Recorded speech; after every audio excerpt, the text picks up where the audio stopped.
Hey there guys, my name is Brandon and welcome to the video. If it has to deal with the Phoenix Suns, I'm probably going to make a video about it, and I just wanted to make a video talking about the Atlanta Hawks head coach Mike Budenholzer has officially withdrawn from consideration for the Phoenix Suns head coaching job per reports from ESPN.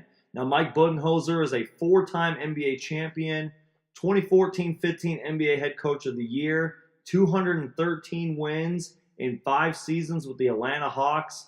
And keep in mind that these Atlanta Hawks teams were going to the playoffs consistently, had some fantastic seasons, and then all of a sudden it blew up and then they were rebuilding. So he does have experience with a young rebuilding team, and he also spent 17 seasons as a Spurs assistant coach. Now keep in mind that current Phoenix Suns head coach Jay Triano is in the list of candidates for the job. Also David Fizdale, Steve Clifford, who I'm a really big fan of, Frank Vogel, and Kevin McHale are all reportedly in the running for the Suns head coaching job.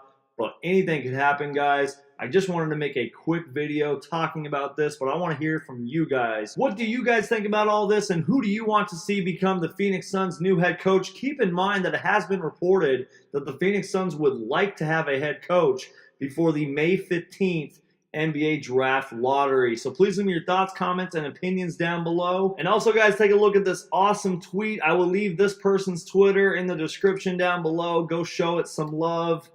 And please, guys, subscribe for everything Phoenix Suns. My name is Brandon, and I'll see you guys next time.